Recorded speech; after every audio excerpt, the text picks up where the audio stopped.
sujet de cette table ronde. Pour démarrer, on souhaitait commencer sur un sujet assez vaste et pas forcément se focaliser sur un point en particulier, et de voir un peu quelles ont été les transformations du commerce ces dernières années, avec l'arrivée du digital sur le point de vente et hors du point de vente.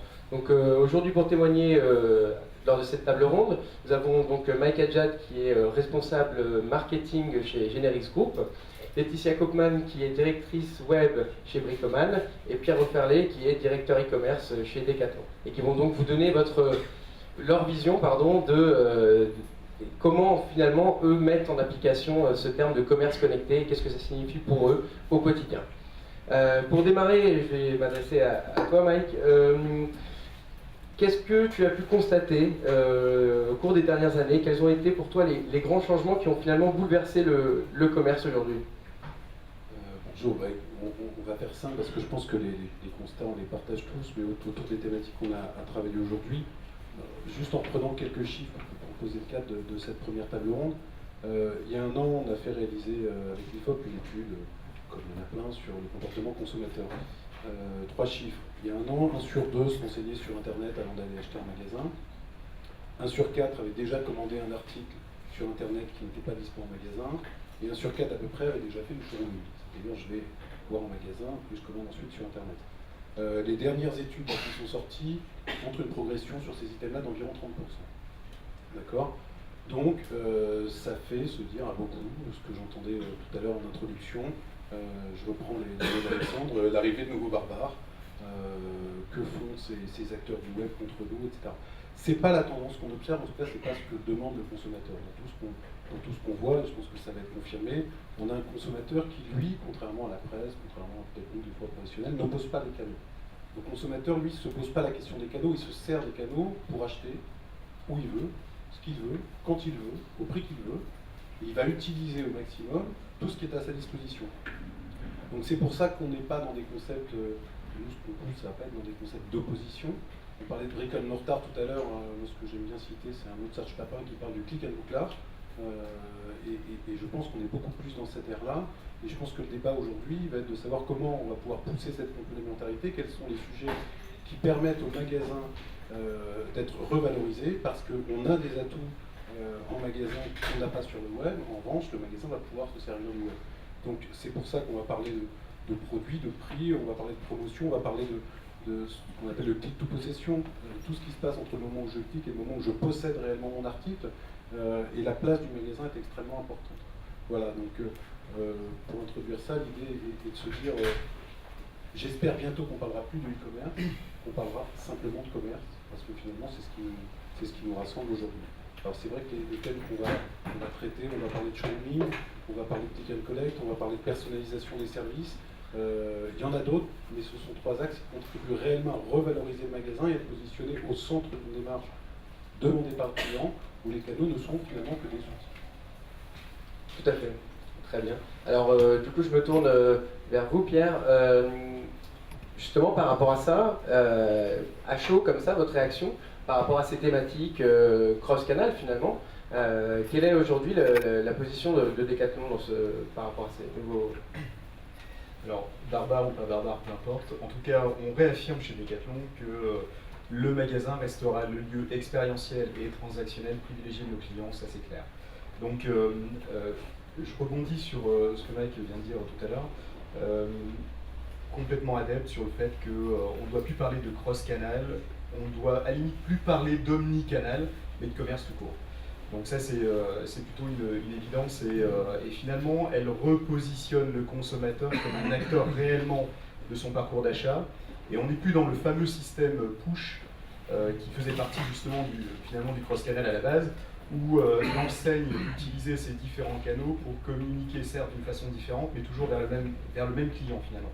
On était dans le mode push où on descendait de l'information et aujourd'hui on est plutôt dans un mode pull, donc on est tous consommateurs en fait, finalement ici autour de cette table mais bien évidemment dans la salle, on est tous consommateurs de quelque chose et on veut avoir l'information le plus en amont possible, donc on est dans un mode pull tout simplement et l'omni-commerce permet justement de se remettre dans cette vue centrée client, ce qu'on appelle le customer centric.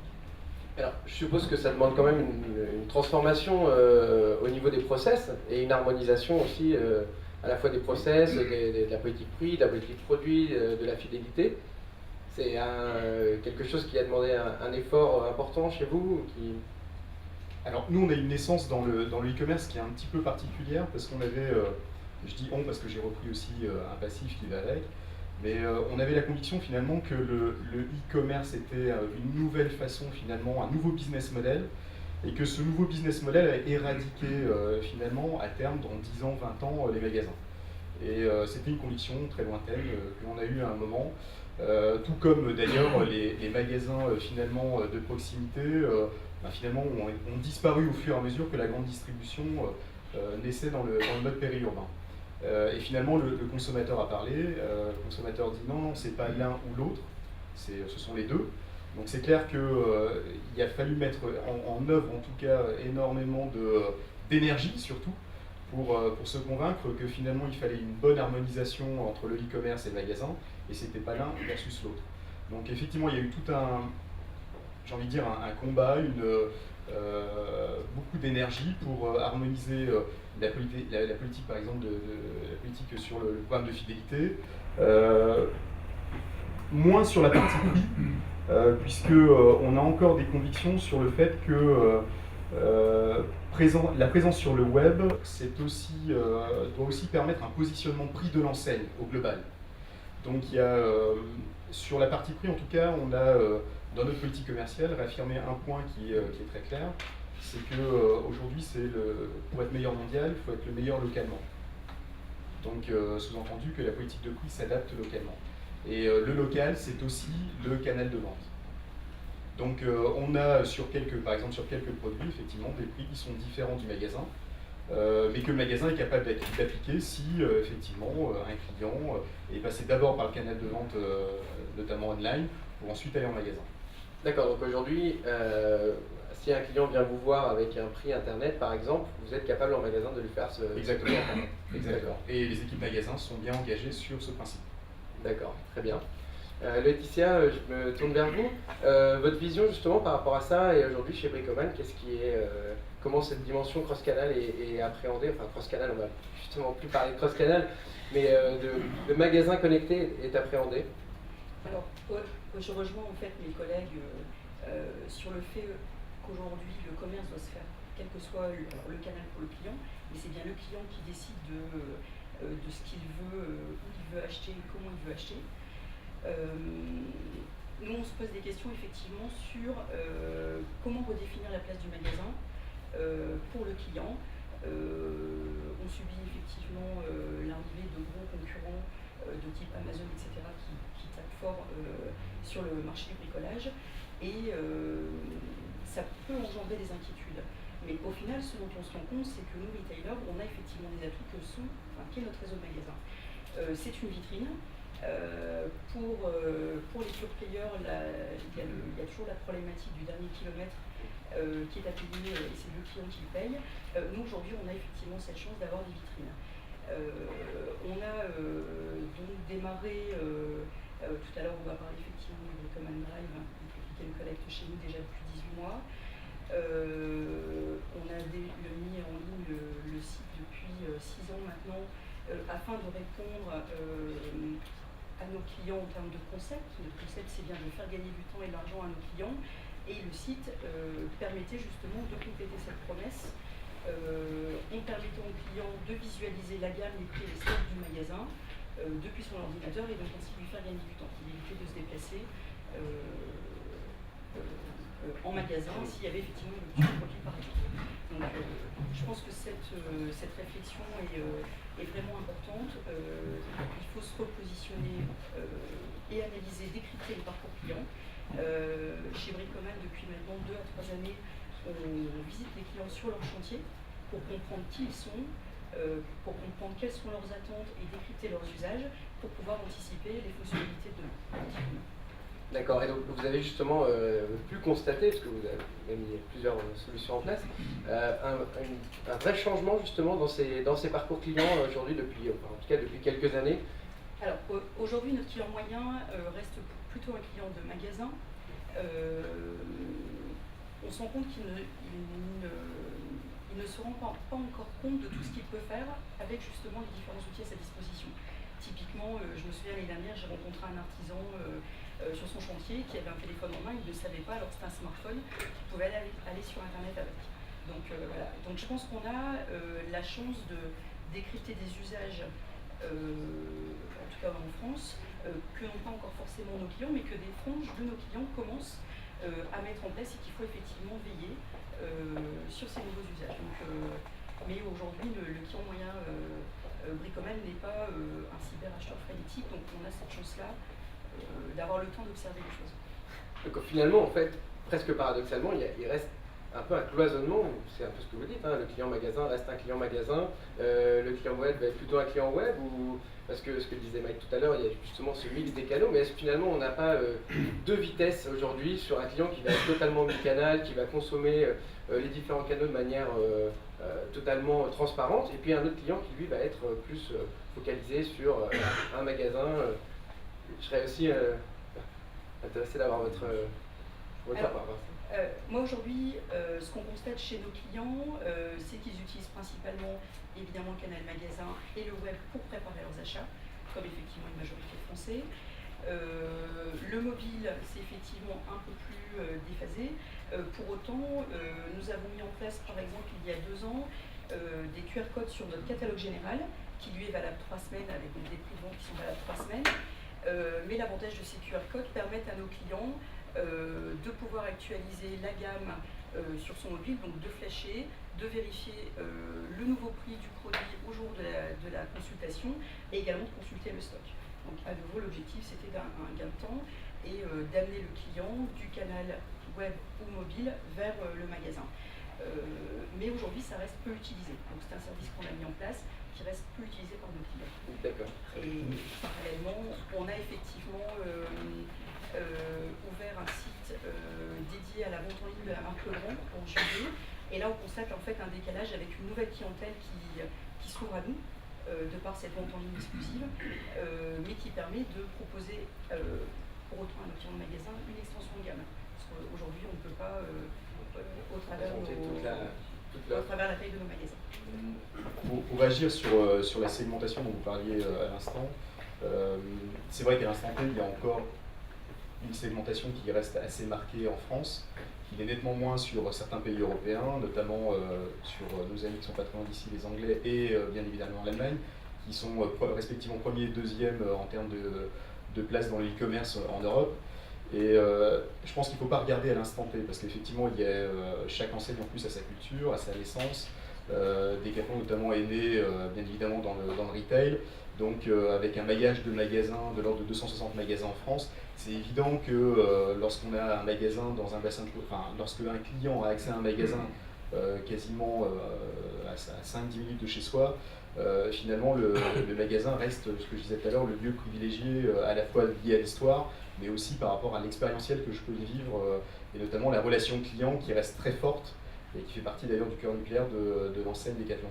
Donc il y a une segmentation actuelle. Il est clair qu'aujourd'hui, de mémoire, à peu près 40%, moins de 40% de la population française a au moins réalisé un achat sur Internet, que ce soit un service ou un produit, peu importe, mais au minimum un achat, donc c'est très faible. Et finalement,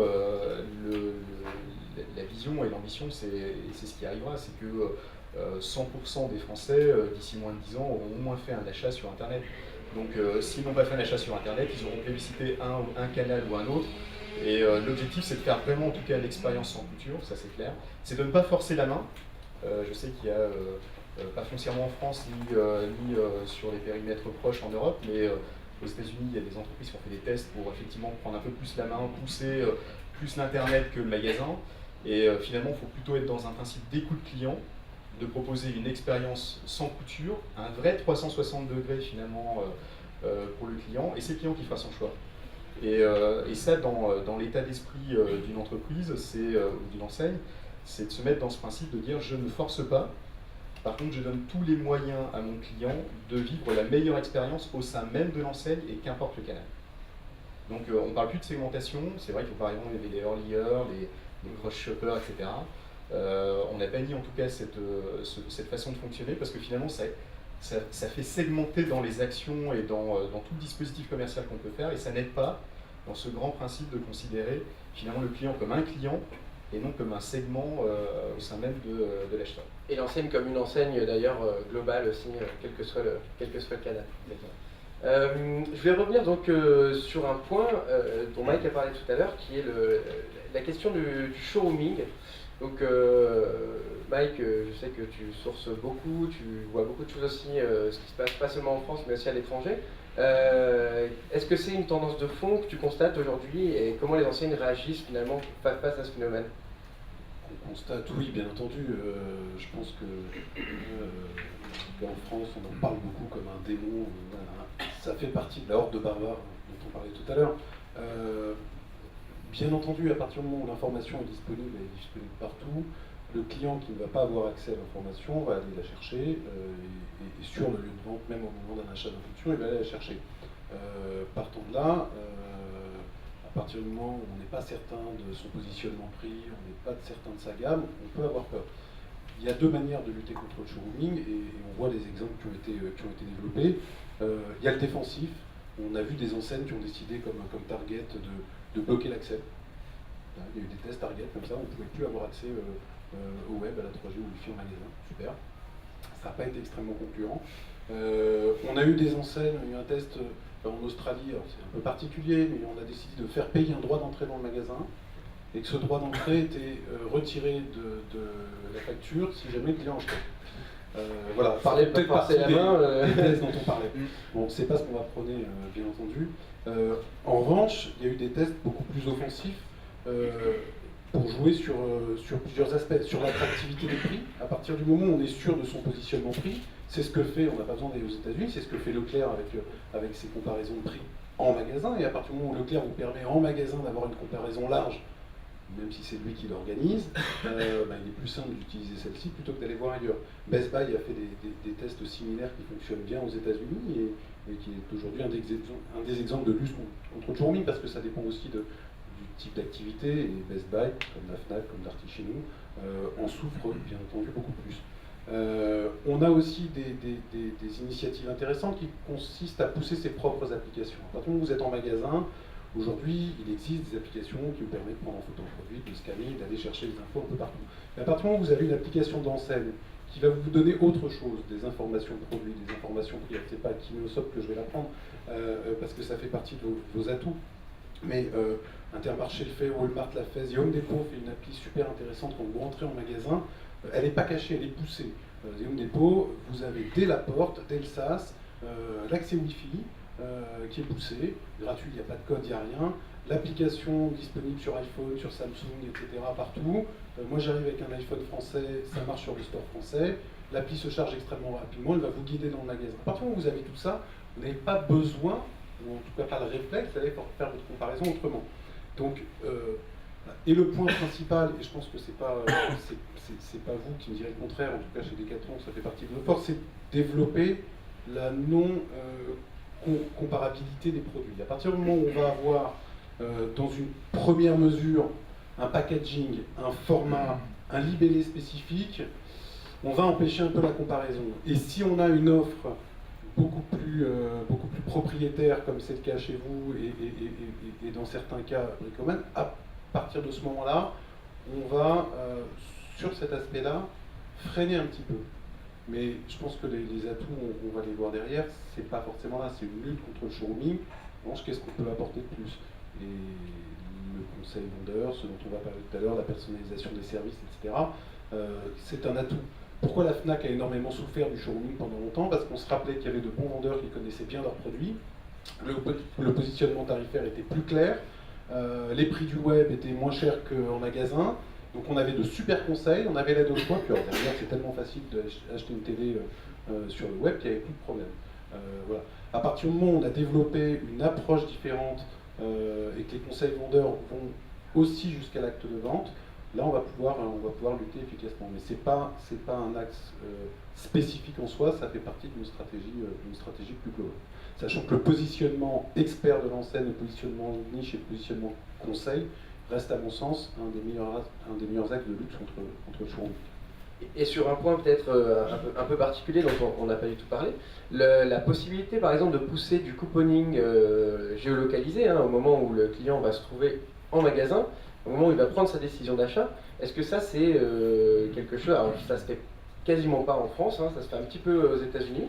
Est-ce que c'est quelque chose qui a montré des effets positifs Ça ne se fait pas encore ensemble, mais entre Kinosoft et Générique, on On sait va qu'on y peut le arriver. faire. Venez nous voir si vous avez la page de pub. Bien entendu, on a mené des études nous, sur les politiques le ressenti des Français par rapport à la promotion, à la fidélité, qui était extrêmement intéressante.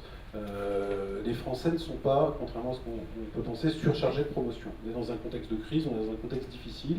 Ils ne déclarent pas recevoir trop de pubs, promotion, par email, par coupon, alors par SMS, sur rien du tout.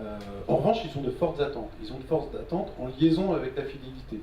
Je veux dire par là qu'à partir du moment où le consommateur va faire l'effort de transmettre ses données personnelles sur un compte client magasin, sur un compte client web, ou encore plus intrusif, sur une application smartphone, tablette, il veut recevoir des promotions qui vont aller beaucoup plus loin que le simple email, qu'il pense personnalisé, parce que là aussi ils nous disent que l'email est personnalisé parce qu'il y a cher Marc Pousset, et je reçois le même mail que toi. Il a été écrit personnellement pour moi, je sais. Le consommateur qui va ouvrir ses habitudes d'achat, qui va ouvrir son parcours, a envie de recevoir des promotions extrêmement personnalisées en termes de produits, en termes de profil et en termes de localisation également. J'ai reçu un SMS de la FNAC tout à l'heure qui, pour une fois, c'est peut-être un hasard, semblait plus personnalisé. Il me parlait d'une offre jusqu'à demain soir qui faisait écho à un produit que j'avais acheté la semaine dernière. L'année dernière. Voilà. Ça, non, mais c'est pas mal, c'est un concert, machin. J'ai trouvé ça pour une fois pas mal. D'habitude, les rares SMS que vous recevez, honnêtement, je ne citerai pas une grande enseigne de parfum qui est en train de revoir sa politique aujourd'hui, mais qui m'envoie régulièrement des promos sur les rouges à lèvres. Moi, personnellement, cher, Mediavision, etc. Donc, en effet, on va pouvoir être plus pertinent à partir du moment où on utilise à bon escient les données consommateurs, ce qui n'est pas encore le cas aujourd'hui. Il y a vraiment un problème. Alors, c'est le débat du big data, peut-être qu'ils en parlent sur la conférence de web en ce moment, mais oui, c'est un débat beaucoup plus large. Il va falloir que le marketing ne soit pas derrière les technologies, mais prenne le pas sur l'usage pour répondre réellement aux attentes consommateurs. Parce que les technos, on les a, on sait le faire. Qu'est-ce qui va être le plus pertinent, le moins intrusif, et qu'est-ce qui va réellement répondre à un besoin, tout en étant cohérent avec la promesse de l'enseigne. Il n'y a pas une réponse. On en parlait tout à l'heure, ce que disait Decathlon sur des prix qui peuvent être différents en magasin et sur le web, d'instinct on peut dire que c'est gonflé. Si ça fonctionne, c'est parce que c'est certainement cohérent avec la promesse globale de l'enseigne, avec le positionnement et que la formation du personnel suit. Moi j'ai vécu ça dans certaines enseignes où on avait des positionnements prix ou promos différentes en magasin et sur le web, c'est une catastrophe. Chez Orange, il n'y a pas longtemps, quand l'iPhone 5S est sorti, on vous donnait un prix et un mode de reprise pour un iPhone 5 qui était complètement différent du web. Il n'y avait pas les mêmes stocks, il n'y avait pas les mêmes promos, c'était pas les mêmes conditions. Quand j'ai eu mal à la tête en magasin, on m'a dit mais vous savez qu'il y a un autre canal, c'est le centre d'appel. Ben là, il y avait une troisième offre. Bon, c'est juste pas possible. Alors, justement, pour revenir sur le showrooming qui était le sujet, vous, de votre côté, par exemple, chez Bricoman, qu'est-ce qui est mis en place aujourd'hui pour lutter? Est-ce que vous constatez déjà ce phénomène et qu'est-ce que vous avez pu mettre en place éventuellement pour lutter ou peut-être Alors, aujourd'hui, je pense que c'est un usage en fait qu'on constate assez peu chez nous. En revanche, je rejoins un petit peu effectivement ce que disait Mike. Nous avons l'avantage, de par notre concept, d'avoir l'habitude de voir des clients qui comparent les produits et qui comparent les prix. Donc on a l'habitude de ça et on n'en a pas peur. Je pense qu'une enseigne qui est droite dans ses bottes par rapport à son concept ne doit pas avoir peur. Et donc aujourd'hui, nous effectivement, le Wi-Fi ne passe pas de par nos agencements de magasins et nous mettons en place du Wi-Fi dans nos magasins. C'est effectivement un grand choix que nous avons décidé au niveau du service informatique. Pour inciter les clients à comparer les prix ou... Alors, oui, effectivement, on doit notamment comparer les produits chez les concurrents, puisque nous, on n'a absolument pas peur de ça. Et aujourd'hui, pourquoi, et comment ne peut-on pas donner l'accès à Internet aux clients partout où il est? C'est impensable. Donc, voilà, il est vraiment indispensable de se mettre au point en fait, des usages de nos clients et de l'utiliser. Alors, effectivement, on parle du téléphone mobile et de son utilisation en magasin. Est-ce une menace ou une opportunité? Pour moi, c'est avant tout un usage. Donc, ça doit devenir une opportunité pour l'enseigne. On n'a pas à craindre des changements d'usage de nos clients. Il faut qu'on s'adapte. Donc, par rapport à ça, moi, je trouve que d'avoir des clients avec un support personnel et connecté, c'est une vraie chance. C'est à nous de mettre en place le contenu qui effectivement va lui permettre, lui, d'avancer dans son parcours d'achat. On parlait justement Big Data, etc. De pouvoir pousser par exemple une offre personnalisée au vu de ses dernières utilisations des canaux, s'il est allé sur le web pour réfléchir sur un projet, un chantier particulier, etc. Et quand il est en magasin, voir dans la bonne allée, de lui dire à propos, suite effectivement à ta visite sur le web, je vais te pousser une offre vraiment personnalisée, ça c'est une vraie force.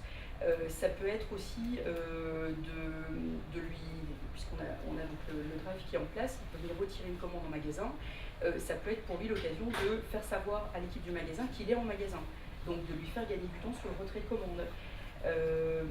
Ça peut être aussi un client qui va chercher à aller plus loin, qui n'a pas finalisé un chantier en ligne, et donc de faire savoir qu'il est là, qu'il a besoin d'un conseiller pour finaliser son projet, et donc il peut effectivement mettre en place un système de check-in en fait, pour montrer qu'il est là. Donc je pense qu'il y a beaucoup de réflexions à avoir sur ça. Ce qu'il faut, c'est que l'enseigne effectivement se pose les bonnes questions, décode bien qui sont ses clients, leurs usages et ce qu'ils veulent effectivement faire. Et ça tourne quand même, d'après ce que j'ai compris, beaucoup autour de la personnalisation dans l'approche client, et c'est le thème de la dernière conférence, c'est pas le thème de cette première table ronde, mais remettre le client quand même au centre de la relation, finalement, pour vous, c'est la meilleure arme aujourd'hui pour lutter contre ce phénomène. En tout cas, c'est la meilleure arme pour faire du commerce tout court dans la vie. Aujourd'hui, si on ne s'intéresse pas aux clients, on ne peut pas faire de commerce. C'est avec eux qu'on fait le commerce. Donc, ils doivent être au centre de nos préoccupations, de nos analyses et de nos systèmes de compréhension pour qu'on mette face à ça les bons outils, les bonnes fonctionnalités sur l'ensemble des canaux qu'il va utiliser et qu'il va utiliser comme lui le souhaite. Très bien. Et donc, chez Decathlon, vous aujourd'hui, est-ce que vous constatez ce phénomène? Alors, Mike le disait tout à l'heure, vous avez quand même des produits relativement exclusifs, vous investissez beaucoup en R&D, mais est-ce que c'est un phénomène que vous constatez et comment vous pouvez éventuellement lutter contre? Alors, je ne vais pas faire de redondant avec ce que vient de dire Laetitia et ce qu'a exprimé Mike. Ce qui est certain, c'est que pour qu'une entreprise fonctionne de manière pérenne et finalement sur une position de leader, si c'est sa volonté, elle doit travailler sa singularité. Donc sa singularité, ça passe par différents points qu'on appelle un concept global, concept qui peut être lié à l'offre, bien évidemment. Alors c'est vrai qu'aujourd'hui, avec une offre qui reste majoritairement exclusive à l'enseigne Decathlon, notamment par ses produits passion, Quechua, Tribord, etc., c'est bien évidemment une impossibilité de comparer, quoique, parce que bien évidemment, si on prend un produit, ce qu'on appelle un produit passion chez Decathlon, on peut tout à fait le comparer à un produit d'une grande marque internationale, North Face par exemple. Je peux comparer du Quechua et du North Face. Donc la comparabilité, elle existe quand même. Mais effectivement, la singularité, elle doit se trouver sur l'offre, sur le concept même des magasins, sur le concept même de l'enseigne. Et je pense avant tout aussi, et je rebondis sur ce que disait Laetitia, sur la relation que l'on peut avoir avec nos clients. Donc nous, on a plutôt, et je pense souvent à cette image-là, un processeur beaker. Alors c'est la marque plutôt du quadriqueur, mais tant pis. Processeur beaker, c'est-à-dire produit et relation. Donc effectivement, ce sont ces deux cœurs-là qui constituent finalement le cœur nucléaire de Decathlon. Donc ce qui fait que le cas du showrooming, finalement, on ne s'est pas dit à un moment comment va-t-on éviter le showrooming. Ça n'a pas été du tout notre démarche. Notre démarche est plutôt de travailler la singularité de l'enseigne, et donc forcément le showrooming devient finalement de fait complètement obsolète. Alors malgré tout, et on a dans le même principe que Bricoman, aujourd'hui 260 magasins en France, ces 260 magasins sont équipés de Wi-Fi. Donc un client, un consommateur, lorsqu'il rentre dans nos magasins, peut se connecter en Wi-Fi gratuit, avoir accès bien évidemment de la rapidité d'information sur son smartphone. Donc finalement, il y a zéro frein, on ne fait pas effectivement le principe de Target, et je comprends que Target ait vite fait le tour, mais on est plutôt effectivement dans un principe de se dire laissons vivre le client, faire comme il le souhaite, et finalement, à des instants, effectivement, il basculera plutôt sur le digital ou plutôt sur le physique. Mais le showrooming, c'est vrai que pour le coup, pour l'enseigne Decathlon, avec son exclusivité, notamment sur son offre, c'est pas le sujet. Très bien. Je voulais revenir sur un autre point qui a été abordé, qui est le phénomène du click and collect, du drive pour l'alimentaire et du click and collect, finalement, d'aller acheter ses produits sur Internet et de venir les récupérer en magasin. Alors ça a pas mal explosé ces dernières années, finalement ça apporte des vraies valeurs ajoutées aux clients. Mike, est-ce que tu peux nous en dire? Oui, on le voit alors encore plus en ce moment, parce que là, en période de Noël, c'est vrai que ça a explosé.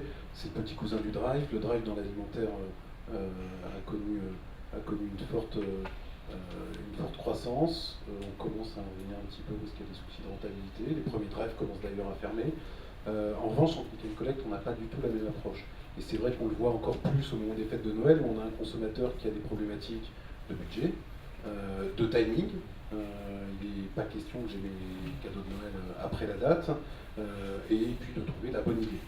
Et on s'aperçoit que les enseignes qui ont mis en place et qui poussent en ce moment le click and collect de manière forte permettent aux consommateurs d'avoir réellement la synthèse et le meilleur des deux mondes.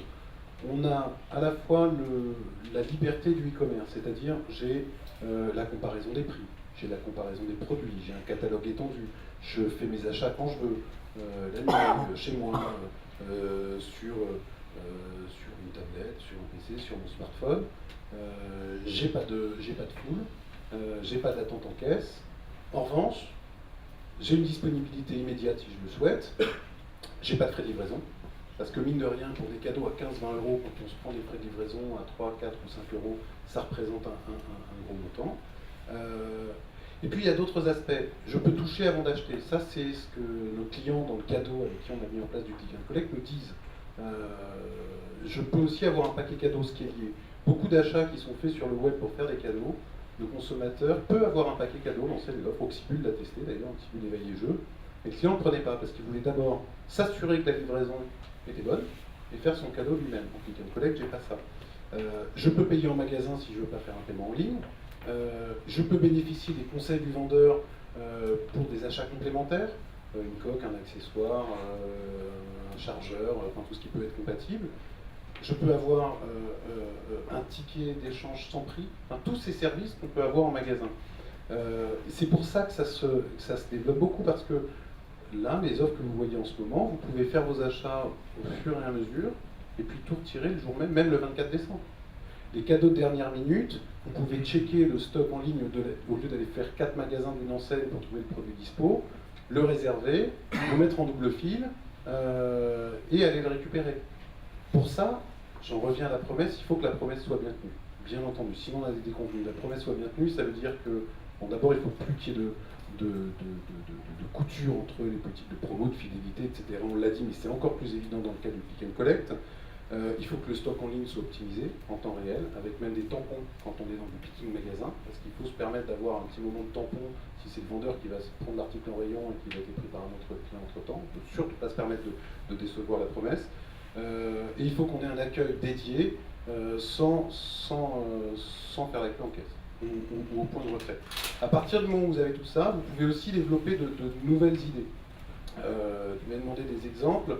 Alors, parmi nos clients et d'autres, Oxybul éveillé jeu, c'est une enseigne qui a une forte activité pendant les fêtes de Noël. Ils ont aujourd'hui 42-43 magasins. Ils ont 50% de leur activité sur le web. Comment faire du click and collect en dehors de ces magasins? Ils ont fait un partenariat avec une enseigne qui s'appelle BB9, qui est un réseau de puériculture. Ils ont mis des corners Oxybul éveillé jeu dans les magasins BB9.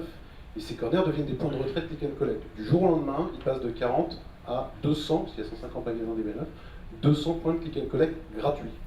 Ce qui crée du trafic en plus pour les magasins BB9 et de la vente additionnelle pour eux. Nature et découverte, qu'on équipe également, eux, leur souci était sur le flux. Ils ont 60% de leur activité qui est au moment des fêtes de Noël. Les magasins nature découverte ne sont pas très grands, dans les centres commerciaux, il y a beaucoup de monde. On a mis en place, on a d'ailleurs annoncé hier, un encaissement mobile sur tablette, sujet que vous connaissez bien. Mais cette tablette peut aussi servir de retrait des cadeaux click and collect sans faire la queue avec un stock dédié. C'est aussi l'exemple des casiers de click and collect Darty qui commencent à ouvrir en magasin interne, Beaugrenelle, etc. Alors là, Darty va un peu plus loin parce que pour le coup, click and collect est normalement un outil de création de trafic pour l'enseigne. Donc les casiers qui étaient les casiers Amazon Locker qui étaient chez Staples, ils étaient au fond du magasin pour que le client puisse passer par tous les rayons. Non, Darty les met en entrée comme un service. Darty a mis aussi en place dans certains magasins des places de parking réservées pour les clients click and collect. Ça aussi, c'est des petites choses. Ils ont 2-3 places puisqu'on passe pas longtemps. Voilà. Et puis Auchan, ça vous le savez parce que dans la région, c'est une initiative du coin où il y a 4 ou 5 supermarchés, hypermarchés Auchan. Auchan a sorti un site qui s'appelle Je réserve mes jouets. Vous pouvez de novembre à décembre réserver tous vos jouets en ligne, les payer en ligne, ne rien faire, et le 24 décembre, aller les chercher d'un coup. Il y a quelques hyper de la région, d'après ce que j'ai entendu, le test marche très très bien et ça devrait s'étendre à la fin de l'année.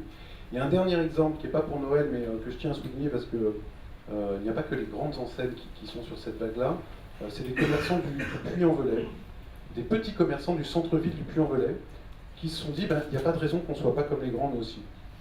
Sauf que nous, on n'a pas les moyens de monter un site de e-commerce, le fleuriste, la boutique de vêtements indépendants du coin, on n'a pas les moyens de monter un site de e-commerce. Alors ils se sont regroupés, et ils ont monté un site qui s'appelle achetezaupuy.com, et qui regroupe un grand nombre de commerçants du centre-ville, avec la boulangerie, la presse, des magasins de vêtements, des cadeaux, etc. Donc ça leur permet déjà de mutualiser les coûts du site internet. Ils ont une interface facile où sans informaticien, ils prennent en photo avec un smartphone un nouvel article, ils le mettent en ligne en 2 minutes. Et ils ont mis en place un service de click and collect où vous achetez une baguette de pain, un bouquet de fleurs, une tranche de jambon chez le charcutier, et pas sous vide, et puis un cadeau, etc. Et vous allez 2 heures après le retirer à la maison de la presse qui est sur une place où on peut stationner facilement. Voilà. Ça aussi c'est à souligner parce que ça répond réellement à un besoin. Et on n'a pas besoin d'une infrastructure complètement dingue, nous on le sait, au niveau des solutions informatiques. Autant le Drive demande un investissement fort en locaux, en informatique, en personnel dédié, autant pour faire du click and collect, une simple adaptation à partir du moment où c'est bien boxé au niveau de la promesse client, au niveau du marketing, et de la formation du personnel, et c'est ce que disait Decathlon tout à l'heure, permet de dérouler cette promesse beaucoup plus facilement et d'offrir un service que le client ne peut pas avoir uniquement sur le web ou uniquement en magasin. Et donc, on voit bien l'intérêt, les différentes initiatives. Concrètement, aujourd'hui, chez Bricoman, alors vous êtes parmi des acteurs justement qui étaient pionniers au niveau de la distribution bricolage sur ce genre de solutions. Quels sont les retours aujourd'hui? Quels sont les clients? Est-ce que vous avez réussi à amener de nouveaux clients, capter des nouveaux clients, ou au contraire, est-ce que vous avez détourné certains clients du canal magasin? Alors, aujourd'hui, le Bricoman Drive a été mis en place en été 2012, donc ça fait maintenant 18 mois. Pour vous rappeler un petit peu le système, on est donc sur une commande qui est passée avant midi sur le site internet, permet un retrait dès le lendemain en magasin, et après-midi c'est donc le surlendemain. C'est un service gratuit, mais avec un seuil de commande de 300 € aujourd'hui. La mise en place de service était une volonté de prouver le gain de temps de la part de Bricoman auprès de ses clients. L'objectif, c'est effectivement qu'ils puissent acheter, venir retirer et se sauver sur leur chantier. C'est vraiment l'objectif. En termes de constat, donc aujourd'hui, alors qu'on imaginait en fait que ce service allait beaucoup servir nos clients pro, c'est 90% de clients particuliers qui utilisent ce service. Principalement pour un chantier ponctuel, le plus souvent, même si on a 3-4% de clients qui peuvent utiliser le service 3 à 6 fois sur une période de 6 à 18 mois. Donc là, pour le coup, on est sur les clients gros rénovateurs particuliers qui, par exemple, vont rénover une maison complètement.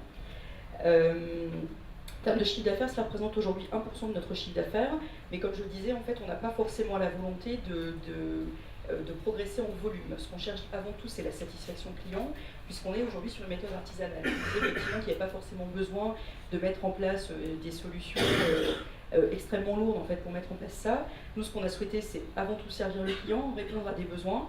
Et on a donc mis en place des process simples pour nos magasins pour pouvoir servir effectivement le client. Est-ce qu'on a recruté de nouveaux clients? Alors oui, c'est plutôt oui, puisqu'aujourd'hui, à la fin en fait, du tunnel de commande, on demande aux clients en fait, de se déclarer en tant que nouveau client, client occasionnel ou client régulier de l'enseigne. Et aujourd'hui, 50% des clients se disent comme clients réguliers, et pour les autres clients, sont ou des nouveaux clients ou des clients occasionnels de notre enseigne. Donc oui, effectivement, on a plutôt gagné de nouveaux clients grâce à ce service. Après, en termes de parcours d'achat, aujourd'hui, comme je le disais tout à l'heure, l'objectif était de répondre à faire gagner du temps à nos clients. L'objectif était donc de les faire commander, ils viennent retirer leur commande, ils payent, puis ils vont sur leur chantier. Ce qu'on constate au final aujourd'hui, c'est qu'une grande majorité de ces clients viennent retirer leur commande, mais ensuite font un tour en magasin et achètent d'autres produits. Si bien qu'on est en train de se poser la question de ce service au sein de notre stratégie d'enseigne, que devons-nous en faire, comment doit-on servir le client, etc. Je pense, on se remet complètement en cause concernant ce service. Puisque les clients Click and Collect, finalement, viennent ensuite, font des achats complémentaires et finalement... Complètement. Tout à l'heure, on parlait justement de carrelage. J'ai beaucoup de clients qui achètent du carrelage et des plaintes, mais n'achètent absolument pas la mise en œuvre. Donc, ils font un système plutôt de réservation de produits, chargent leur camion, puis effectivement vont ensuite faire le tour du magasin et profiter éventuellement de bonnes affaires, qui sont en plus même pas poussées. Donc, effectivement, ça marche plutôt bien. Et il faut donc qu'on se pose des questions. Et donc chez Decathlon, justement, pareil, ce service de Click and Collect, quel a été l'impact sur le chiffre d'affaires, sur l'approche client? Alors avant d'aborder la partie Click and Collect pour Decathlon, je pense, une conviction, c'est que le drive, le principe du drive pur et dur ne peut pas s'appliquer sur toutes les enseignes. Donc il y a effectivement la relation finalement que moi, client, j'ai avec le produit. Exemple, la relation que je vais avoir avec une boîte de cassoulet ou un pot de yaourt n'est pas la même qu'une relation avec un produit pour le bricolage ou un produit sportif. Donc nous sommes plutôt convaincus en tout cas que pour Decathlon, le principe du drive, c'est un sujet qu'on met de côté. Par contre, dans le Click and Collect, si on rentre un peu plus dans le détail, il y a deux notions. Il y a, parce que le Click and Collect, qui d'ailleurs, je crois maintenant, est détenu par Darty. Je crois que c'est Darty qui a mis la main basse sur ce terme Click and Collect, c'est amusant. Ce principe de Click and Collect, on le différencie en deux. Il y a effectivement la valeur dispo immédiate. Donc, sous-entendu, le e-booking, je peux réserver des produits qui sont disponibles en magasin. Donc, c'est un principe qu'on a mis en œuvre chez Decathlon depuis 2009 maintenant. Et le deuxième principe, l'ensemble de l'offre n'étant pas disponible dans tous les magasins puisque les murs ne sont pas extensibles, je peux faire livrer ma commande client finalement au départ d'Internet, de la faire livrer en magasin. Donc deux principes différents, valeur dispo immédiate ou valeur dispo entre guillemets différée. Et gratuite, tout à fait. Donc oui, parce qu'effectivement, le principe de se dire pour un client, et je me mets à la place d'un client bien évidemment, empathie très forte, je ne peux pas imaginer payer, en tout cas, une livraison de ma commande sur un magasin de la même enseigne. Ça me paraît complètement égoïste. Donc, dans ces deux principes, aussi bien IRESA que Click and Collect, sous-entendu livraison en magasin, aujourd'hui, ces deux leviers correspondent à peu près à 25% de notre activité sur le e-commerce. Donc 25% finalement des achats faits sur le site sont renvoyés vers le magasin. Donc ça c'est la première chose. Bien évidemment ça reste très petit et nous avons des confrères notamment chez Boulanger qui sont capables de monter à des hauteurs de à peu près 60% de leur activité. Donc on pense que très rapidement on pourra monter effectivement sur une part à 50% de cette activité. C'est à la fois un enjeu pour le client parce que il y a bien évidemment un maillage de magasins qui reste assez intéressant et avec des amplitudes horaires qui sont parfois beaucoup plus intéressantes finalement que le petit bureau de tabac du coin. Et puis un enjeu évidemment pour l'enseigne puisque ce trafic, c'est un trafic qu'on redirige vers le magasin. Donc on rend un peu captif finalement à Decathlon. Et surtout, ça aussi analyse à l'appui, 24% aujourd'hui de nos clients qui ont utilisé ce principe je me fais livrer en magasin, vont ensuite en magasin faire un achat complémentaire. Donc il y a aussi bien évidemment un enjeu commercial, mais ce qui permet malgré tout d'une relation qui est absente finalement sur le site au tout départ de l'achat, de pouvoir malgré tout amener le client dans un mode relationnel, notamment dans le magasin. C'est ça finalement l'enjeu, c'est de se dire vous avez fait un achat de manière, j'ai envie de dire, froide, puisque finalement il n'y a pas de relation réelle sur Internet. d'une relation froide, on en refait une relation très pertinente et plutôt chaude avec vous. Donc c'est ça finalement l'intérêt aussi, l'intérêt pour l'enseigne. Et effectivement, ça reste un service qui reste très plébiscité par nos clients, et c'était suite à une écoute client. Donc le click and collect, je me fais livrer en magasin, on l'a mis en œuvre depuis 2011. Donc 2009 pour la IRESA, 2011 pour le vrai principe du click and collect. Mais je termine sur un tout dernier point, puisque Mike disait en fait finalement il y a un enjeu aussi d'optimisation du parcours client qui a utilisé ce principe en magasin. Et c'est un peu tout notre enjeu aussi chez Decathlon, parce qu'on est très loin de notre ambition. On a évidemment une ambition qui est démesurée. Et on reste aujourd'hui sur des optimisations qui restent moyennes, j'ai envie de dire. Mais je pense que dans l'esprit client, si je me fais livrer en magasin, c'est effectivement pour une notion de temps. C'est aussi pour une notion de relation, parce que sinon je me fais livrer dans le bureau de tabac du coin. Et je pense aussi que c'est énormément pour la réassurance. Parce que sur le fameux click to possession dont vous parliez tout à l'heure, entre le moment où j'ai fait ma commande et le moment où je viens la chercher, je suis en stress. Le stress il est plus ou moins important, mais je suis en stress. Est-ce que ma commande elle va arriver dans les temps? Est-ce que la qualité de cette commande elle répondra bien à ce que j'ai commandé? Donc il y a aussi l'effet réassurance. Et finalement, si je suis tout de suite en magasin, dans le magasin d'enseigne, c'est beaucoup plus simple pour faire l'échange. Et donc ça nécessite aussi que le magasin accepte de reprendre des produits qu'il n'a pas vendus, parce qu'effectivement, dans le compte d'exploitation, c'est pas lui qui l'a vendu. Donc il y a tout cet enjeu aussi, effectivement, de faire ce bon parcours, mais c'est vraiment un triptyque qui tourne autour du temps, de la relation et de la réassurance. Alors moi j'ai une question un peu transverse par rapport à ça, je me tourne vers vous deux. Finalement quand même ce client click and collect, est-ce qu'aujourd'hui c'est un client rentable? Parce qu'on parlait qu'il faisait des achats complémentaires en magasin, mais le coût de préparation des commandes a un impact. Alors évidemment on ne peut pas le refacturer au client final, c'est quelque chose qu'on ne peut pas faire, le client ne le comprendrait pas. Finalement est-ce que c'est un client qui ne coûte pas plus cher qu'un client normal?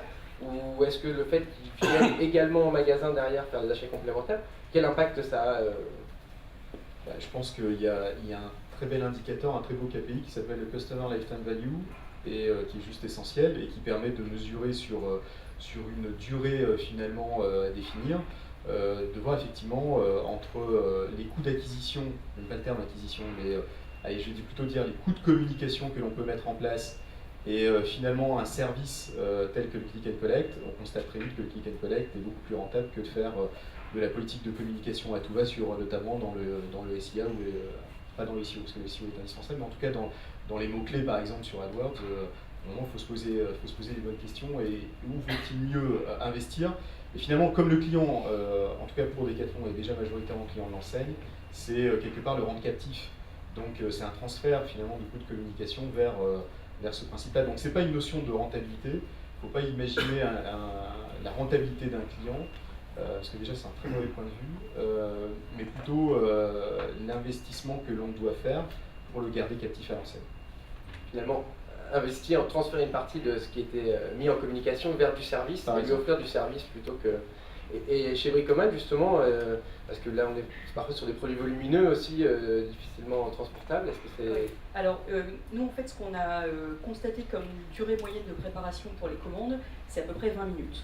Or, au vu des projets et des produits achetés sur ces commandes, de toute façon, les clients venus en magasin auraient demandé un conseiller pour mettre à disposition des produits trop lourds, trop volumineux, et qui auraient de toute façon demandé l'intervention d'un collaborateur. Donc au final, on pense que il n'y a pas d'impact en termes de rentabilité, et je rejoins complètement ce que disait Pierre. De toute façon, ça répond à un besoin et à un usage client. Donc il ne faut pas se poser ces questions-là, il faut se poser les questions: est-ce qu'on a le bon process? Est-ce que ce process permet la satisfaction client? Parce que si satisfaction client, on va développer notre chiffre d'affaires. Il faut vraiment le prendre dans cette spirale-là. Très bien. Pour terminer cette table ronde, je voudrais revenir sur un dernier point dont Mike a parlé tout à l'heure en introduction. C'est la question de personnalisation du service. Alors, c'est un sujet assez large.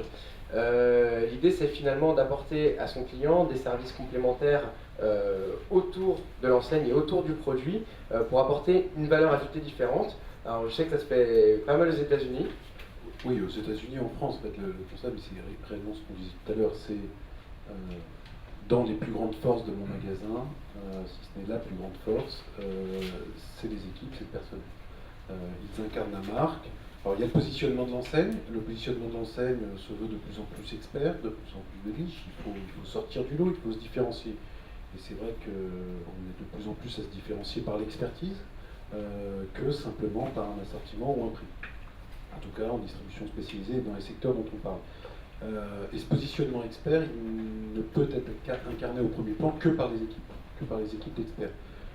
Donc, et les enseignes qu'on a ici aujourd'hui, c'est exactement ça. Je ne vais pas faire la pub, mais on sait pourquoi on va chez Decathlon en général.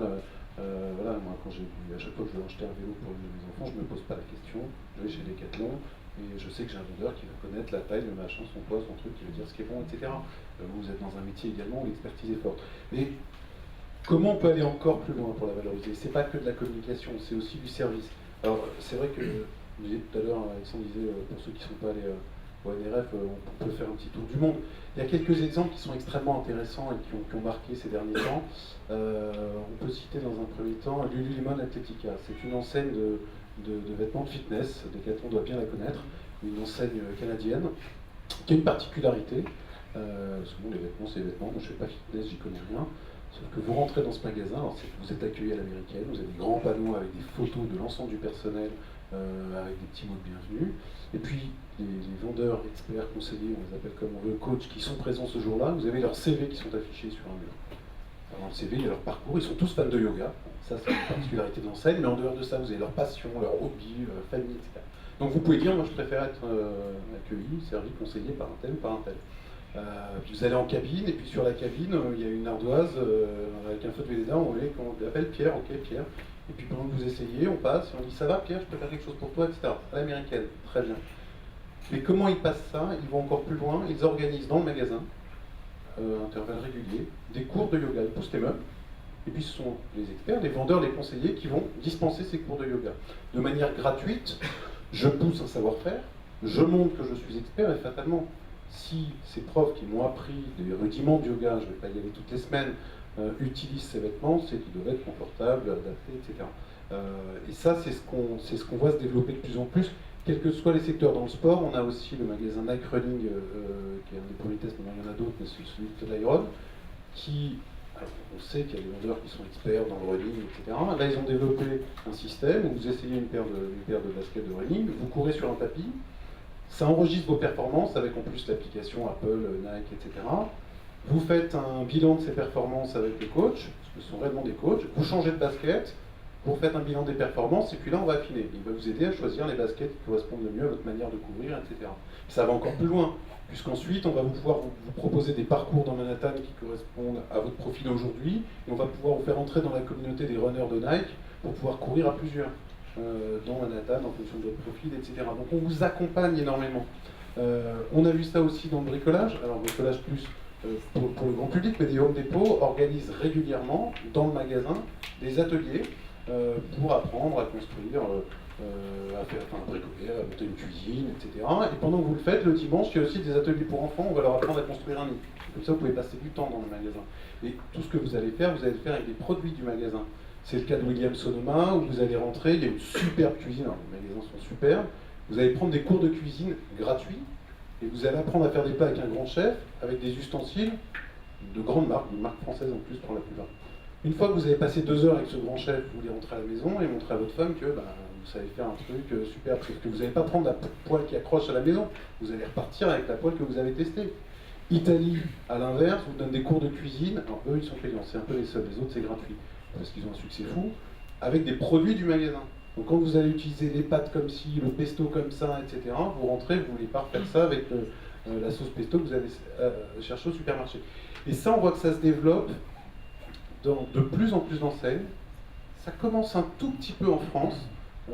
Cultura organise 5 à 600 animations en magasin autour des loisirs créatifs. Comment, moi, enseigne, je vais montrer mon expertise, je vais la prouver. Je vais, de manière apparemment même désintéressée, apporter à mon client, je vais lui apprendre des choses, je vais lui apprendre autour de l'environnement de mon enseigne, parce que je ne suis pas uniquement là pour pousser des boîtes. Le dernier exemple qu'on peut donner, qui est quand même à voir si vous passez à New York, c'est Unleashed, une enseigne dédiée au monde des animaux. D'abord, c'est une superbe surface avec tout ce que vous pouvez trouver autour des animaux, des boîtes de conserve, du frais, il y a un rayon frais, il y a du surgelé, il y a de la litière en vrac, etc. Et ils vont plus loin puisqu'ils organisent de manière régulière de la vaccination d'animaux en magasin et des cours de socialisation gratuits pour le maître et pour l'animal. Ça se développe énormément, mais à partir du moment où on a un positionnement, on le creuse. Et je pense que c'est une demande qui est, en tout cas on connaît la qualité de conseil dans certaines enseignes chez vous, mais c'est vrai que ces animations et ce coaching poussé, de manière décomplexée, on est peut-être un peu plus complexé encore en France, c'est pas encore assez affirmé, et ça permet de faire revenir en magasin beaucoup plus, et ça n'empêche pas de faire la promo sur le web, parce que tous les sites web de ces enseignes-là poussent énormément leurs animations en magasin. Alors en France, on l'a dit, on n'en est peut-être pas encore à ce niveau-là, mais aussi bien chez Bricoman, chez Decathlon, est-ce que c'est des choses auxquelles vous pensez aller jusqu'à ce niveau de personnalisation, ou est-ce que c'est encore un peu tôt, on va dire? Alors, chez nous aujourd'hui, ça reste effectivement quelque chose qui n'est pas encore très ancré. Il faut savoir, quand on est low cost, le service, c'est quelque chose qui vient assez tardivement. On se rend compte que le prix n'est pas le seul critère qui fait venir le client en magasin, et qu'à un moment, il a aussi besoin de choses autour, dont les services. Donc, d'où la mise en place du drive il y a 2 ans, la livraison qui commence à se mettre en place dans presque l'ensemble de nos magasins.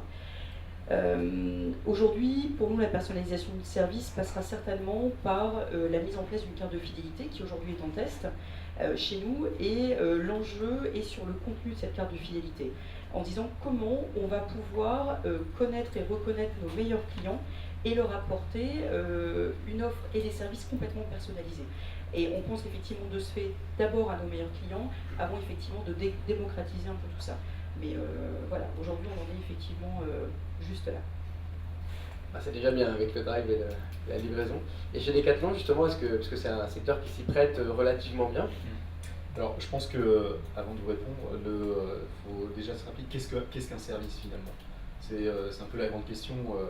Et c'est un peu l'histoire finalement du café et du sucre. C'est-à-dire, en gros, est-ce que si à un bar on vous ramène un café avec un sucre, est-ce que le sucre c'est un service, ou est-ce que ça fait partie finalement d'un ensemble? Et après, il y a la petite cacahuète en chocolat, etc. Donc après, tout dépend du niveau que vous avez envie d'avoir. Mais il y a clairement des services pour nous qui font partie d'un package global. Et donc on parle même plus de service finalement. C'est intégré dans le produit.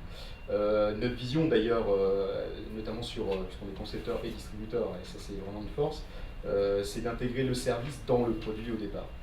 Donc ça ne l'est pas encore instantanément aujourd'hui, mais ça le sera en tout cas très rapidement. Finalement, tout ce que Mike a exprimé, on peut l'exprimer aujourd'hui déjà chez Decathlon, notamment à travers nos marques passion, et notamment, je prends le cas par exemple du Between Club, avec son application. Aujourd'hui, j'achète un vélo Between, j'appartiens à une tribu de ceux qui ont un vélo Between. Alors après, ça peut être un vélo de route, ça peut être un vélo de ville, ça peut être un VTT, mais prenons le cas du VTT. Donc j'ai acheté un VTT, on m'invite à faire partie d'un Between Club, et finalement plutôt que même de vous proposer finalement à Marc un parcours de VTT, je vais le mettre en relation avec ses pairs, PAIRS, sur justement des parcours qui ont déjà été faits par d'autres personnes qui appartiennent à ce Between Club. Donc ça devient finalement un système de viralité qui est déjà actif en France. Il y a déjà, alors j'ai plus le nombre aujourd'hui de personnes qui sont actives sur ce club, et c'est une bonne façon finalement de valoriser aussi le client, et le service en fait finalement est fait par le client. Et d'inscrire quelque part aussi la marque et le produit au sein d'une histoire commune et d'une communauté. Exactement. On développe aussi sur la partie magasin ce qu'on appelle des événements clients-acteurs, qui sont plutôt drivés par le local. Donc c'est finalement ce que fait Nike, ce que fait Nike aussi d'ailleurs à Londres. Vous avez le Nike Town de Londres et le point de contact pour les runners, et puis il y a un vendeur qui chausse ses baskets et il emmène les clients courir dans Londres. Donc on n'est pas tout à fait encore dans ce principe-là, mais on a des événements clients-acteurs qui sont dans ce même principe, qui portent bien ce nom-là, c'est le client-acteur.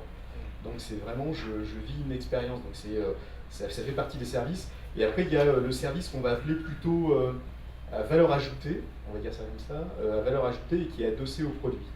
Donc est-ce que c'est une personnalisation par exemple et notamment par le domaine du digital, on peut imaginer, et c'est ce qu'on est en train de travailler en tout cas, une personnalisation beaucoup plus fine de certains de nos produits. On a lancé il y a 2 mois maintenant une plateforme qui s'appelle mynewfeel.com et où vous pouvez fabriquer, un peu comme le fait Nike aussi avec le Nike ID, où vous pouvez faire finalement une paire de chaussures qui est complètement personnalisée à vos souhaits. Donc vous choisissez les composants, vous choisissez les couleurs et vous avez la chaussure qui correspond à votre style, à votre humeur, enfin bref, à ce que vous avez envie de faire. Et puis ensuite il y a la personnalisation, là c'est plutôt la personnalisation esthétique. Et puis après il y a le côté personnalisation un peu plus technique que notamment le digital permet de faire avec un assemblage par exemple d'un vélo sur une plateforme commune. J'ai un configurateur et je fais mon vélo. Donc le digital permet réellement de tendre vers de la personnalisation. Et puis après, il y a la personnalisation dans ce qui est True Laetitia. Je vous connais, je te connais, et je peux avoir une relation beaucoup plus, entre guillemets, intime avec toi, et donc partager encore plus que finalement, je suis venu en mode client, et je suis passé en caisse, ou j'ai acheté sur le site, et ça s'arrête là. Donc c'est toute cette spirale ultra positive de réengagement finalement pour nos clients, et de garder un lien très fort, et qu'importe le parcours d'achat que j'ai pu faire, j'ai toujours un lien très fort, et c'est en tout cas ce qu'on travaille, et ce qu'on va continuer de travailler dans les années à venir, et notamment avec les produits connectés qui nous permettront d'être encore beaucoup plus présents avec l'utilisateur, et long terme je dis utilisateur avec la client. Ça tourne quand même autour du produit, hein, de manière générale. Produit et relations. Et relations, exactement. Très bien. Écoutez, merci beaucoup pour vos témoignages. Voilà. Je ne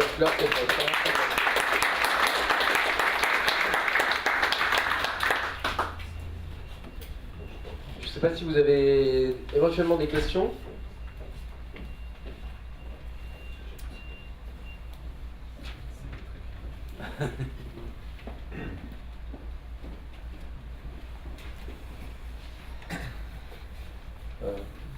Oui, on a commencé la conférence avec, en disant que finalement, on est plus d'optique de multicanal, d'omnicanal, c'était le commerce, tout simplement. Mais en fait, la vision à la fin que j'aime bien, on développe la position du client, le social, sa relation. Est-ce que vous pensez vraiment que vos clients, quand ils rentrent dans les magasins, ils ont l'impression de faire du commerce? Et que vous pouvez définir finalement cette relation avec un mot qui est plutôt le mot du magasin plutôt que le mot du client? Alors, c'est la sémantique, mais je ne crois pas que le client fait du commerce. Je pense que je me remets encore une fois en empathie client très forte. Si je viens en magasin, c'est bien parce que j'ai besoin d'une relation. Je prends un exemple très simple. Avant de prendre le mandat de directeur e-commerce, j'étais directeur régional toujours pour Decathlon, donc je connais très bien le retail, notamment en région parisienne. Et je prends le cas d'un magasin comme Wagram par exemple. Vous pouvez y mettre toute la technologie possible, inimaginable sur ce magasin. Moi, client, quand je rentre dans ce magasin, je veux savoir où se trouve la chaussette de randonnée, donc je ne vais pas chercher une borne tactile, je ne vais pas chercher un robot ou demain je ne sais quel type de device. Je vais tout de suite aller directement vers le personnel qui est présent, vers les équipes qui sont présentes. Donc si je vais en magasin, c'est d'abord pour rechercher une relation. C'est pour être réassuré, je prenais ce terme tout à l'heure, c'est pour être réassuré finalement sur l'achat que je vais faire. Donc c'est vraiment un principe de relation. Si je n'ai pas besoin de relation, le web me va très bien. C'est pour ça que je disais que finalement, il n'y a plus de segmentation avec l'acheteur spécifique web et l'acheteur spécifique magasin, et puis ensuite il y a les cross-shoppers entre les deux. C'est des instants de vie. En fonction d'un instant de vie, je suis pressé, j'ai pas envie d'aller en magasin, j'ai pas besoin d'une relation, j'achète sur le web, j'ai besoin d'une relation, je vais en magasin. Donc le client ne fait pas de commerce, et si on écoute aujourd'hui, enfin c'est pas si on écoute le client. Et dans toutes les enquêtes que l'on peut réaliser, je pense qu'il y a un mot qui ressort fortement, c'est un affect en tout cas pour nos équipes. J'ai pas d'autre terme que affect. Et donc cet affect finalement fait que il y a vraiment un gage de confiance du client, et il sait pourquoi, c'est ce que disait Mike, il sait pourquoi il vient chez Decathlon. Alors il y a des clients qui savent pourquoi ils ne vont pas chez Decathlon non plus, hein, mais en tout cas c'est une singularité. Ce que j'ai exprimé tout à l'heure. Bonjour. Peut-être que ma question aborde plutôt la troisième table ronde, mais vous pouvez peut-être commencer à répondre et ça sera approfondi. C'était justement, vous avez parlé du personnel, parce que bon, il y a plein de magnifiques idées. sur lequel j'adhère totalement. Il y avait plusieurs années ou de nombreuses années, la FNAC était connue parce que les vendeurs étaient des véritables passionnés de BD, de musique, et donc on pouvait y aller, on demandait des renseignements. On sait que ça s'est un peu perdu, même s'il y en a encore. Et là, en fait, quand on dit, ben voilà, on va chez Nike et le vendeur nous emmène et on va faire un running avec lui ou une course et il va donner des conseils, ça veut dire que finalement, est-ce que le recrutement des vendeurs va être de plus en plus sur eux-mêmes, le cercle des initiés, les passionnés, et voilà, et comment on traite ça, parce que finalement, on transforme les clients en cercle d'initiés, mais il va falloir transformer aussi les vendeurs en cercle d'initiés. Je pense qu'effectivement, nous on a affaire à des clients passionnés et qui sont passionnants au travers de ce qu'ils nous racontent dans leur chantier. Et si on a en face d'eux des collaborateurs qui ne sont pas formés, qui ne connaissent pas le produit, il y a une incohérence, il y a un décalage qui va se faire. Le client est là pour partager, pour être réassuré lorsqu'il est dans les allées de nos magasins. Il a besoin d'avoir en face de lui quelqu'un qui a au minimum le même niveau d'information. Et si vous voulez l'emmener sur une vraie expérience, il faut effectivement pouvoir lui apporter des choses. Donc oui, je suis en phase avec vous. On doit redéfinir le rôle du magasin qui aura certainement un rôle beaucoup plus communautaire et relationnel. Et la transaction se fera certainement dans un autre temps, sur un autre canal. C'est ce que j'imagine. Mais oui, il faut redéfinir le rôle du magasin et forcément nos collaborateurs magasins. Oui, tout à fait. Et c'est réellement lié à une stratégie d'investissement. On a eu un certain nombre d'années où on a fait la course aux emplacements, au mètre carré hors de prix, dans les centres-villes, etc., à la communication, au marketing, et puis on a un petit peu oublié le personnel. On a fait la course aux horaires d'ouverture, on continue encore, je ne me rends pas compte de l'extension des horaires d'ouverture, mais on a mis en priorité, si vous voulez, tout un tas de choses, et le personnel est devenu turnover fort, et vous parliez de la FNAC, ça en fait partie. On a encore quelques FNAC au rayon livre, on a réellement des passionnés, des experts, c'est vrai que ça se perd. En face de la FNAC, on a eu Virgin, on a vu ce que ça a donné, on a vu malheureusement les librairies Chapitre la semaine dernière. Alors bien sûr on dira c'est le e-commerce, mais moi j'ai envie de vous citer Cultura, qui a une stratégie résolument différente dans le même temps, de ne pas aller en centre-ville, d'aller en périphérie. Pourquoi en périphérie? Parce qu'en périphérie, vous pouvez avoir plus de mètres carrés, donc un assortiment beaucoup plus large, parce qu'ils pouvaient organiser très tôt des événements magasins autour des loisirs créatifs, autour de la musique et autour du livre. Ils ont retravaillé leurs spécificités, et quand vous regardez l'ancienneté moyenne de leurs vendeurs, leur attachement à certains rayons, oui, pour l'instant ça fait partie de leur force. En tout cas, c'est une des rares enseignes dans ce domaine qui est aujourd'hui en croissance, dans un domaine où ils se cassent tous la figure. Il est vrai que on a beaucoup parlé d'exemples outre-Atlantique tout à l'heure. Ce qu'il faut quand même dire en préambule, c'est qu'on n'est pas dans le même contexte. En effet, à New York notamment, parce qu'on parlait du NRF et qu'on a vu pas mal d'exemples, vous arrivez dans un magasin, le conseil est là. C'est le cas de Decathlon Wagram, mais c'est vrai que c'est pas ce qu'on voit, je suis client de Wagram, mais c'est pas ce qu'on voit la majeure partie du temps en France. Est-ce que c'est parce qu'on a de mauvais vendeurs? Est-ce que non, pas forcément. Il y a un contexte global qui est différent. Vous avez une pression sociale, fiscale qui n'est absolument pas la même. Vous avez une précarité de l'emploi qui fait fatalement, sans faire de politique, qu'un vendeur qui ne va pas être motivé, le soir même il est dehors. Alors, en France, vous n'avez pas du tout le même contexte. On va avoir moins de monde parce que c'est dur de les payer, et puis on peut avoir des hauts et des bas en termes de motivation. Puis quand il y en a qui veulent bosser, comme chez Sephora sur les Champs-Élysées le soir, on les en empêche. Donc il y a quand même quelque chose autour qui fait qu'on ne peut pas tout mettre tout sur le même plan. Mais il est vrai qu'en termes d'investissement, on revient aujourd'hui beaucoup plus à de l'investissement sur l'humain, et certaines enseignes font le choix d'avoir un peu moins de monde, en essayant même de faire un peu plus d'heures sup pour avoir un personnel moins nombreux, plus fréquent, plus formé, et qui va être présent beaucoup plus pour accompagner le client, pour retrouver l'expérience qu'on avait dans le petit commerce de quartier. On peut être une enseigne et travailler en mode local, ce que Pierre disait tout à l'heure, comme une enseigne de quartier. C'est réellement la dimension. Et ça permet de travailler l'expertise, le coaching, les services, etc. Mais la base, c'est quand même la relation directe qu'on va avoir. C'est évident, quel que soit le type de commerce. Et le restaurant est un bon exemple. Je propose une dernière question avant d'enchaîner par une petite pause et par la deuxième table ronde. Alors juste, moi je voulais réagir sur ce qui a été dit tout à l'heure sur le conseil. Bien sûr, le conseil, le conseil, je pense que c'est ce qui est une vraie réponse à Internet. Mais je pense qu'on a oublié une autre partie, on a oublié le côté... Moi je ne suis pas sûre que le client qui vienne chercher d'abord du conseil. Je crois qu'il vient d'abord chercher un produit qu'il est censé trouver rapidement. Et il y a ce côté immédiateté dont on n'a pas parlé. Alors c'est normal, on a parlé de tas d'autres sujets, mais il y a ce côté immédiateté qui me paraît important. Et qu'on a un peu oublié dans le sens du physique du magasin. Moi je suis un peu surprise, parce que effectivement j'ai 26 ans de physique magasin derrière moi, donc je suis un peu surprise qu'on n'ait pas parlé du physique magasin, parce que pour moi il compte aussi énormément. Alors on s'est dit comment on fait revenir le client d'internet vers le magasin.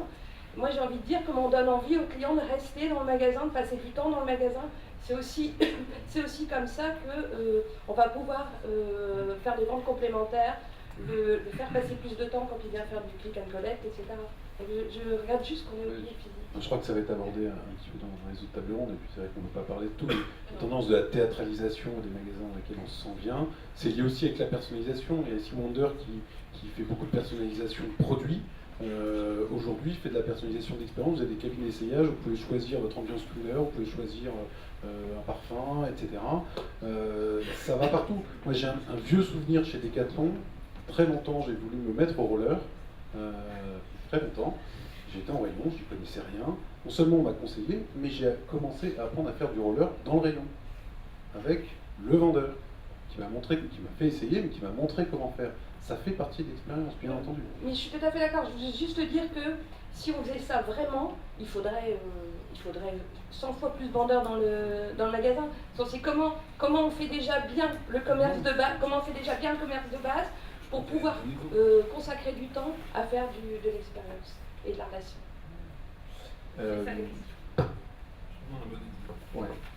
Surtout que le roller, et je me souviens, et je fais juste une petite aparté, je me souviens d'une très belle ouverture sur la Défense. Tu me les avais vendus. Voilà. Et je me souviens, ça y est.